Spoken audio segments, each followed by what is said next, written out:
नमस्कार, बुलेटिन में आपका स्वागत है। आपके साथ मैं हूं जीनत सिद्दीकी। शुरुआत करते हैं खबरों की और इस वक्त की बड़ी खबर आ रही है बुलंदशहर से, जहां कैंटर ने 2 पुलिसकर्मियों को कुचल दिया है।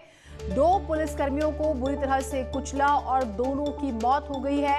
किसान आंदोलन में ये जवान ड्यूटी पर तैनात थे। बैरिकेडिंग तोड़कर पीएसी जवानों पर कैंटर चढ़ाया गया। पीएसी 38 जो है बटालियन के ये दोनों जवान थे, गाजियाबाद के रहने वाले थे दोनों।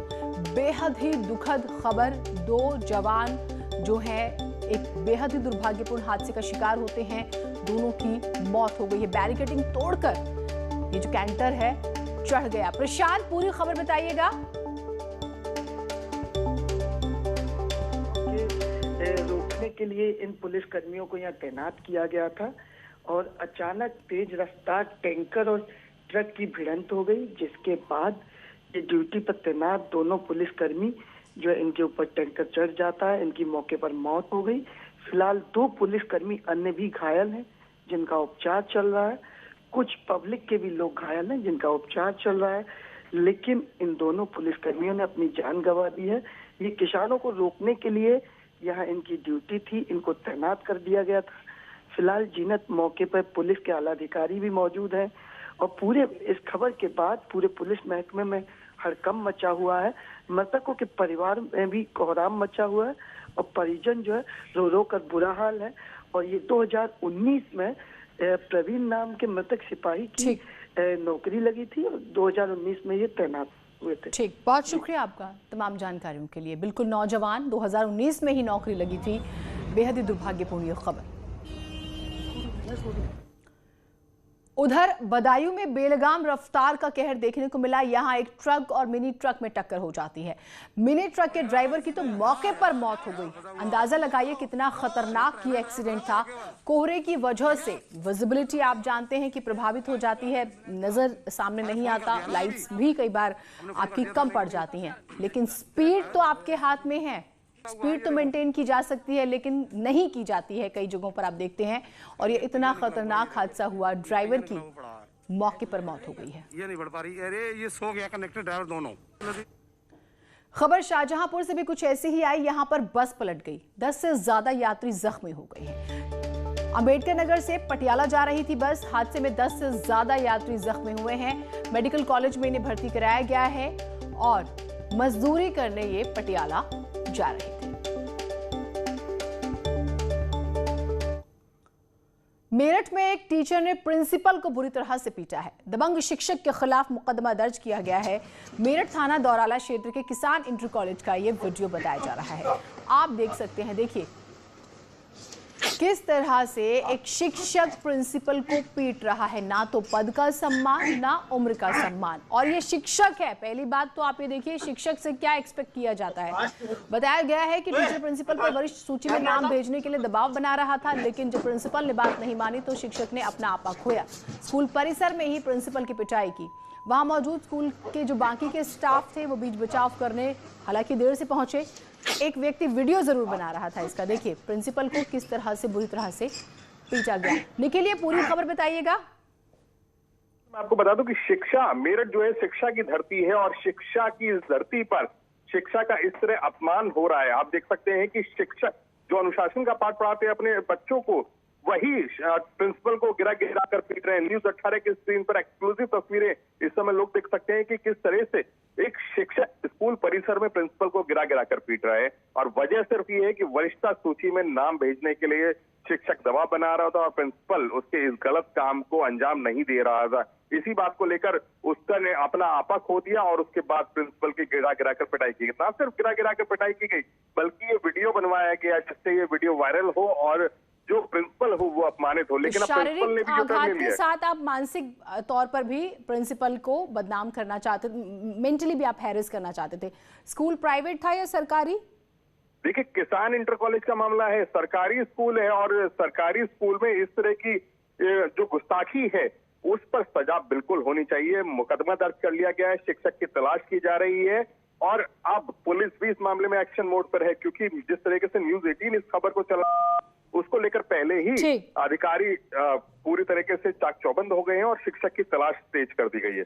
तो पहले क्योंकि सीनियर लिस्ट में नाम नहीं डाला, इसलिए प्रिंसिपल को न सिर्फ पीटा, बदतमीजी की प्रिंसिपल के साथ, बल्कि वीडियो बनाया, उसे वायरल किया ताकि एक हैरेसमेंट मानसिक तौर पर जो किया जाता है वो भी किया जा सके। जांच शुरू हो गई है। फरार है फिलहाल ये शिक्षक। बहुत शुक्रिया आपका तमाम जानकारियों के लिए। उधर फिरोजाबाद में एनकाउंटर में एक अपराधी गिरफ्तार। बदमाशों के साथ पुलिस की मुठभेड़ और एक अपहरणकर्ता के पैर में जो है गोली लगी है। 2 बच्चों के अपहरण मामले में ये वांटेड थे। पुलिस ने कुछ ही घंटे में इन्हें रिहा भी कराया। पुलिस को जो है अब अभय जादौन की तलाश है। बड़ी खबर। क्षेत्र में अभी 2 बच्चों के अपहरण का मामला आया था। उस संदर्भ में मुखबिर से सूचना प्राप्त हुई कि मुख्य आरोपी यहां हुमायूंपुर अपने साथी से मिलने जा रहा है। हमारी पुलिस टीम उसमें लगी, जिसमें इंस्पेक्टर श्री सुशांत गौर लगे हुए थे, उनके एसएसआई लगे हुए थे। रास्ते में इन्होंने बदमाश को इंटरसेप्ट किया, उनको रोका और बदमाश ने तत्काल फायरिंग करना शुरू कर दिया। जवाबी फायरिंग में आत्मरक्षार्थ फायरिंग इन्होंने भी की, जिससे बदमाश के निचले हिस्से में गोली लगी है। बदमाश को जब बातचीत की गई तो पता चला बदमाश वही है और मुख्य आरोपी है, अभय जादौन नाम है इसका। इसकी निशानदेही से एक तमंचा, 4 कारतूस, एक खोखा कारतूस बरामद हुआ है। एक बाइक बरामद हुई है जो प्रथम दृष्टया चोरी की बाइक लगती है। इनको लाके यहाँ पर अस्पताल में भर्ती किया गया है और इनकी गहनता से पूछताछ करने के बाद शेष घटना का संपूर्ण खुलासा किया जाएगा, आपको अवगत कराया जाएगा। सर, कोई आपराधिक इतिहास भी है इस समस्त पहलुओं पे हम लोग जांच कर रहे हैं और आपको अवगत कराया जाएगा बाद में। लव जिहाद के खिलाफ कानून बनने के बावजूद प्रदेश में ऐसी घटनाएं थमने का नाम नहीं ले रही है। बदायूं में लव जिहाद का मामला सामने आता है। आरोप के मुताबिक एक युवक लड़की को जबरन अपने साथ ले गया। लड़की के परिजनों ने आरोप लगाया है कि पुलिस आरोपी को बचाने में लग गई है। हिंदू संगठनों को इसकी खबर लगती है तो पुलिस ने लड़की को बरामद कर लिया। पुलिस ने केस दर्ज कर लिया है। आरोपी गिरफ्तार है, लेकिन हिंदू संगठन पुलिस की कार्रवाई से संतुष्ट नहीं है। पूरा लव जिहाद का ही प्रकरण है। एक आशु नाम का लड़का जो है वो मुस्लिम लड़का है, जो आशु बनकर उसको लड़की के पीछा करता था, जैसे उसे परिजनों ने बताया। उसके बाद ये चूँकि ये चौका बर्तन करते हैं, ये लोग अनुसूचित जाति से आते हैं और माँ बाप इसके पढ़े लिखे नहीं हैं, तो लड़की वहाँ जा रही थी लाबला चौक की तरफ से। तो लड़की से मेरी जब बातचीत हुई तो उसने बताया उसको ज़बरदस्ती लड़का आशु नाम का और उसका कोई पिता है, जो वो दोनों लोग ले गए थे। पिता रास्ते में उतर गया था। उसके बाद लड़की के साथ दुराचार किया गया, दुष्कर्म किया गया। जो परिजनों द्वारा लिखित तहरीर दी गई थी, उसके आधार पर सेक्शन 363 आईपीसी का मुकदमा दर्ज किया गया था। जो युवती है, जो अपहृता है, उन्हें बरामद कर लिया गया है। उनके सेक्शन 164 सीआरपीसी के अंतर्गत बयान करवाए जा रहे हैं। जो अक्यूज हैं उन्हें भी गिरफ्तार कर लिया गया है। जो भी तथ्य आते हैं इस विवेचना में, उनके आधार पर आगे कार्रवाई की जाए। उधर सीएम आवास पर 11 बजे योगी मंत्रिपरिषद की बैठक जो है सीएम मंत्रियों से उनके विभागों के कार्यों की जानकारी लेकर समीक्षा करेंगे। बजट की तैयारियों का भी जायजा लेंगे। यूपी विधानसभा का बजट सत्र 18 फरवरी से शुरू होगा। तो मंत्री परिषद की बैठक बेहद ही महत्वपूर्ण मानी जा रही है। अनामिका हमारे साथ जुड़ी हुई है। अनामिका, इस महत्वपूर्ण बैठक में किस किस विषयों पर खास तौर से चर्चा होगी, ध्यान दिया जाएगा? देखिए जीनत, कल ही केंद्र सरकार ने देश का आम बजट पेश किया है और जल्दी उत्तर प्रदेश सरकार इसी तर्ज पर उत्तर प्रदेश सरकार का बजट पेश करने जा रही है। ये माना जा रहा है इस बार की केंद्र की तरह ही उत्तर प्रदेश के मुख्यमंत्री योगी आदित्यनाथ भी ई बजट पर फोकस कर रहे हैं, जो कि पेपरलेस होगा। और बहुत सारे मंत्री ऐसे हैं जो कि यूज्ड टू नहीं है मोबाइल के या सोशल मीडिया के, या जिस तरीके से आगे बढ़ रहे हैं लोग, पेपरलेस हो रहे हैं, डिजिटल पे काम कर रहे हैं। बहुत सारे मंत्री इसकी फ्रेंडली नहीं है। तो आज तमाम मंत्रिमंडल के सदस्यों को, जिसमें कैबिनेट मंत्री, राज्य मंत्री, दर्जा प्राप्त राज्य मंत्री, स्वतंत्र प्रभार मंत्री, सभी को 5KD पर बुलाया गया है। वहां पर उनको प्रशिक्षण दिया जाएगा। 2 घंटे का ट्रेनिंग सेशन होगा, जिसमें जो एक्सपर्ट होंगे वो मंत्रियों को बताएंगे कि टैबलेट के अंदर किस तरीके से काम करते हैं, टैबलेट से कैसे वो अपना बजट बना सकते हैं, देख सकते हैं, और बजट पेश करते वक्त अपने बजट को कैसे पढ़ सकते हैं वो। तो मंत्री जो कि 50 साल के ऊपर के हैं, जो कि मोबाइल नहीं चलाते हैं या फ्रेंडली नहीं है, ऐसे में जहां पर यूपी सरकार पेपरलेस हो रही है, तो मंत्रियों को भी पेपरलेस करते हुए डिजिटल बनाने का प्रयास किया जा रहा है, जिसके लिए बाकायदा ट्रेनिंग करवाई जाएगी मंत्रियों की। ठीक, बहुत शुक्रिया आपका तमाम जानकारियों के लिए। और अब बात करते हैं किसान आंदोलन की। तो किसान आंदोलन लगातार जारी है। आज आंदोलन का 69वां दिन है। गाजीपुर बॉर्डर पर पुलिस और सुरक्षा बलों का सख्त पहरा है। गाजीपुर बॉर्डर पर इंटरनेट सेवाएं बंद हैं। किसान कृषि कानूनों की वापसी की मांग पर अड़े हुए हैं। तो कृषि कानूनों को वापस लिया जाए, 3 खासतौर से जो बिल हैं और उसी की मांग को लेकर आपने देखा कि कई दौर की मीटिंग हुई, सक्सेसफुल नहीं रही और बातचीत का रास्ता बंद, क्योंकि तारीख अगली तय नहीं होती है। हालांकि प्रधानमंत्री ने कहा था कि एक फोन की दूरी पर है बस, ये बहुत बड़ी बात उन्होंने कही थी। लेकिन अभी देखिए जो स्थिति है गाजीपुर बॉर्डर की, सुरक्षा का सख्त पहरा है, इंटरनेट सेवाएं बंद हैं, आंदोलन लगातार जारी है। हर तस्वीर हम आप तक इस आंदोलन से जुड़ी पहुंचा भी रहे हैं।